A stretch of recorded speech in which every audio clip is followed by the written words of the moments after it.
ஒரு 2 வருஷத்துக்கு முன்னாடி மிக்ஸி வாங்குறதுக்கு கடைக்கு போனப்போ இந்த ஜாரை பார்த்துட்டு எனக்கு இந்த மிக்ஸி தான் வேணும்னு கேட்டு அடம் பிடிச்சி வாங்கினேன்.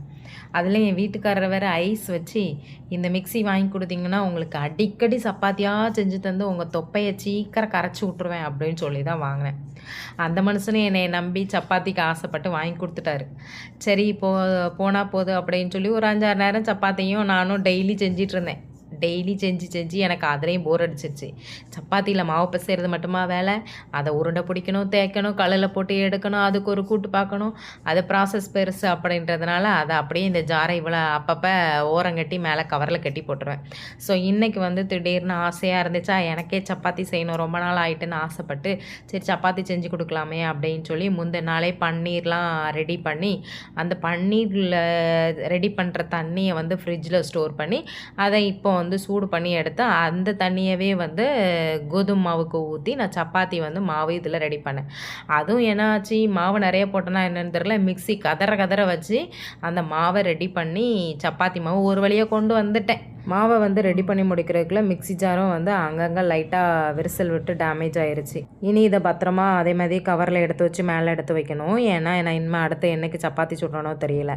ஏன்னா அடுத்து இனிமேல் எப்போ சப்பாத்தி செய்கிறதுக்கு ஆசை வருதுன்னு தெரில. அப்போ தான் இனிமேல் இந்த ஜார் நமக்கு யூஸ் ஆகும். அப்புறமா ஜார்லேருந்து பவுலுக்கு மாவை மாற்றிட்டு நல்லா மசாஜ் பண்ணி விட்டுறணும். சாதாவாக மசாஜ் பண்ணாலாம் நல்லா இருக்காது. கொஞ்சம் ஆயில் போட்டு அப்ளை பண்ணி நல்லா மசாஜ் பண்ணி மூடி வச்சிட வேண்டியதான். நமக்கு சப்பாத்தி மாவு தயாராகிடுச்சு. அடுத்து இதை விட பெரிய ட்விஸ்ட் ஒன்று காத்துட்ருக்கு. அது என்னன்னு பார்த்துடலாமா? சப்பாத்திக்கு தொட்டுக்கிறதுக்கு பன்னீர் பட்டர் மசாலா பண்ணலான்னு சொல்லி மசாலாலாம் ப்ரிப்பேர் பண்ணி அரைச்சி வச்சாச்சு. பன்னீரையும் முந்தின நாளே செஞ்சு ஃப்ரிட்ஜில் ஸ்டோர் பண்ணிட்டேன். அது சில வீடியோக்கள்லாம் பார்த்து தண்ணியில் போட்டு வச்சா பன்னீர் சாஃப்டாக இருக்கும் அப்படின்னு சொல்லி பார்த்ததுனால அந்த மாதிரி பண்ணலான்னு பார்த்தா நமக்கு இங்கே பால்கோவா தான் வந்துச்சு. அது வைக்கும்போது பன்னீராக தான் இருந்துச்சு. ஆனால் நான் இப்போது மறுநாள் எடுத்து பார்த்தா அது பால்கோ மாதிரி இருக்க மசாலா பால்கோ. சரி இதை வச்சு என்ன பண்ணேன் அப்படின்னு சொல்லி திரும்பியும் துணியிலலாம் போட்டு வெயிட் வச்சு அந்த தண்ணியை ஃபுல்லும் ஃபில்ட்ரு பண்ணி எடுக்கிறதுக்காண்டி வச்சுட்டேன். அப்புறம் இது கூட ஃப்ரெஷ் க்ரீம் சேர்க்கணுமே. ஃப்ரெஷ் க்ரீமும் இல்லை, ஃப்ரெஷ் இல்லாத க்ரீமும் இல்லை. சரி மாட்டுப்பால் இருக்கான்னு பார்த்தா மாட்டுப்பாலும் இல்லை, பேக்கெட் பாலும் இல்லை. இப்போ இருக்குது வீட்டில் 2 தேங்காய் தான். அந்தால பார்த்தேன், நல்லா டார்க்காக தேங்காய் பாலை எடுத்து ஊற்றிட்டேன், தேங்காய் பாலை.